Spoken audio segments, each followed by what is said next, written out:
Hey everyone, this is time for Hobby Defense Corps, the show where we talk about things I give a shit to. And today we're going to talk about Chaotic, like start of the summer of Chaotic. Basically, if you didn't know, I've been doing Chaotic stuff on the sub channel on the short for about 2 videos now, but point is I'm doing more of them, so be look forward to that. Today we're going to talk about an arc of the show because technically when we left off Chaotic Theme Month, Chaotic stuff back a few months ago, I did an episode on episode 13 where Tom basically loses to Krellin in his first Codemaster match, which is sort of a mystery of how the plot is. But anyhow, today we're going to talk about. It's weird because after episode 14, every episode is either filler episodes where basically it's either episodes that have nothing to do with the plot except for maybe a character background information, which might be his own video series after we're done with season one's main episode. Got that? Good. Next up is today we're going to talk about the Maxor lost his courage arc, or how Tom befriends Maxor arc. Let's begin. We start with episode 16, and this episode is only going to be 3 episodes, so it's going to be a little short, little long. But before we start off the arc with Tom with Maxor losing his courage by a music by Bombloot. If you haven't seen episode 10, 9, 10, 11, in episode 11, we get introduced to Bombloot being the Starscream of the series to Max for KR's Megatron. Basically, Bombloot is a very badass villain who's like the second main creature with the ability of his creature ability being he can turn invisible and missing at your location, which is a weird ability and really badass for a card game that only invisibility is mostly with Mepedians, but that's another video. But the point is, Max Orsay's interests, and this is Interest's first appearance in the lore stuff. Basic parent interests, we see that, if you don't count the flashback exposition. But the point is, Interest gets revealed as a trap, Maxor gets cursed, and now Maxor has basically lost his courage. We go now to Tom, who's on Earth. And yes, the show uses Earth very rarely, and it's mostly for, in this case, for the sake of Tom wants to play with Maxor again feeling. They go grab Maxor, they use Interest to figure out where he is, they discover he's somewhere in an area. They do it. Maxwell acts weird and nervous, like because he lost his courage. Basically, do that. He gets the card.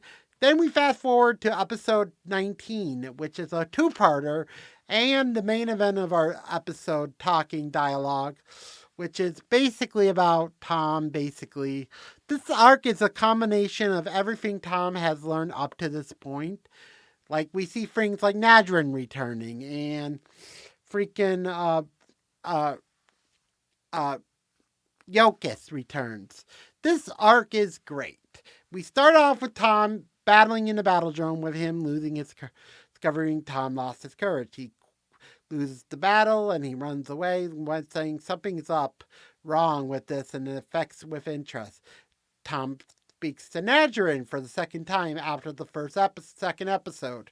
Basically, he speaks to Nadrin to explain, and he discovers by using the memories what the name of the music is, which I forget the name of it, but it's a music that makes you lose your power, courage. But when you lose your courage, you lose your might. Then you lose your uh, wisdom. Then you lose your speed in that sort of order of the music. Very badass music. I think it was a promo card or ultra rare. Like it was a good card in the game, but it's not really useful for music. But the point is, they do that. They go fine, and at the same time, Bombloot teams gets help from both.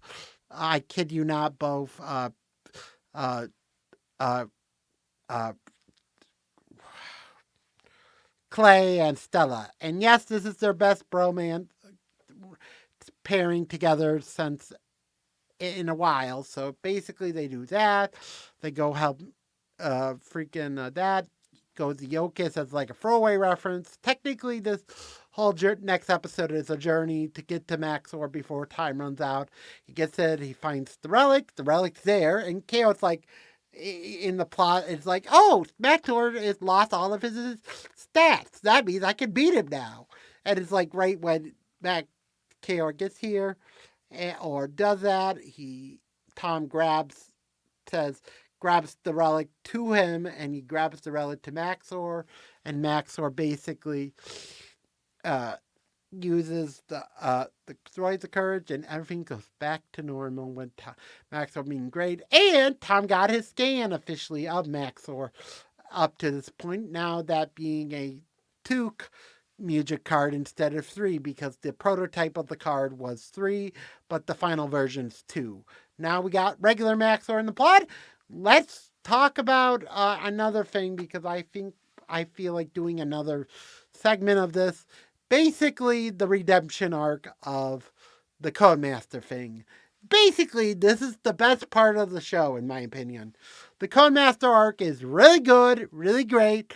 And basically, we start off with Clay, basically, this being episode 14 and 15. 24 and 25, or 24, 5 and 26. I forget which one, but leave a comment down below which one's correct. Basically, this episode starts off with Clay battling one of the Codemaster in 4. He loses in 4, and we see everyone's like, you never won a Codemaster mask, and they explain the Betadrome, they do that.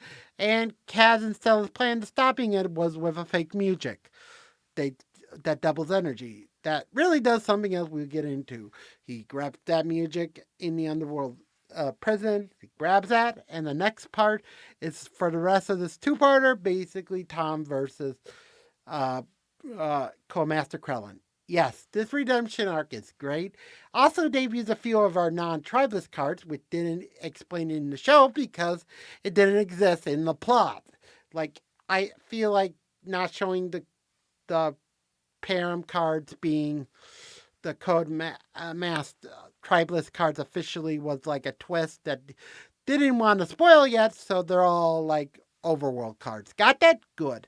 Basically, he battles Krellin. He uses the music to defeat one of the opponents, but fails at it by realizing it destroyed. He battles without Maxor because he did it before, and with the other creatures, he defeats his card he did Urza from previously. Then he gained Chromax debuts, and Chromax twists to leave our 2-part part 2 is he secretly looks like Maxor, which is kind of funny.